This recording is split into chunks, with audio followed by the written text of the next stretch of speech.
Today you will be completing a collage challenge with no scissors. You will use collage papers that have already been cut to create your very own collage. It can be anything you want, but the big rule is there will be no cutting of anything. The idea for this challenge is to get really creative with the shapes and colors that we already have cut out and see what you can make with those shapes without cutting. It's an awesome challenge and I can't wait to see how you do in this collage. Here are the big tips that you need to know about our collage challenge. You already know we are not cutting, but you are going to be using scraps that you find and turn them into something awesome. And it can be anything you want. You can see some examples here. It can be abstract, it can be realistic, you can use some drawing tools to help you get started. Just make sure you use good craftsmanship by gluing on the back of the pieces of paper you're adding to your collage, giving your paper a massage, and adding layers.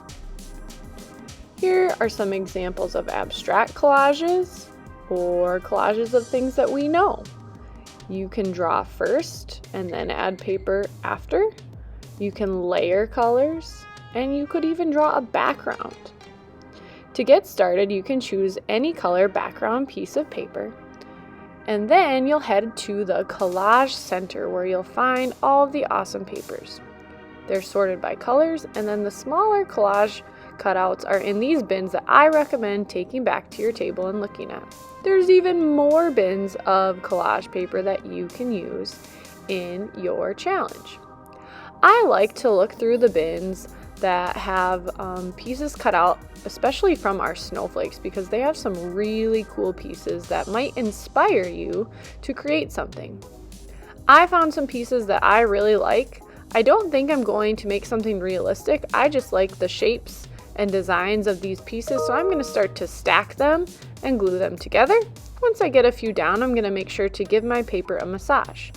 I'm kind of doing this abstract collage like a puzzle where I'm fitting pieces together, and I'm also going to use some symmetry where I do the same things on either side of my collage. Symmetry means same. Make sure after you glue, you give your paper a massage. The other thing I'm going to do is add just a few pops of color to kind of frame my collage. If a piece that you're using is too big, you can tear them if you would like to too. That's what I did with my last blue pieces of paper in my collage. You can also look at shapes and then decide what your background paper is going to be. So after I found some shapes for this second collage challenge I did, I was reminded of a fish. So then I found some blue and brown paper to make water and sand for the bottom of my sea that my fish can live in. So don't forget, you can make a background when you're doing your collage. And then I started to put these white pieces together to create a fish. Now, I noticed that maybe other people wouldn't think this looked like a fish, so I thought I should add more scraps of collage paper to give it scales and add a little bit more color to it to make it look like a fish.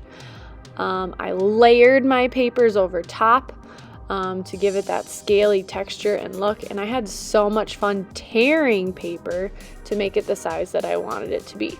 So even though we can't cut, you can tear paper to the size that you need. The biggest thing today is that you are creative and you use the papers, colors, and shapes in a creative way when creating your collage. Have so much fun brainstorming and coming up with ideas of things that you can create with the shapes we already have cut out in our Collage Center.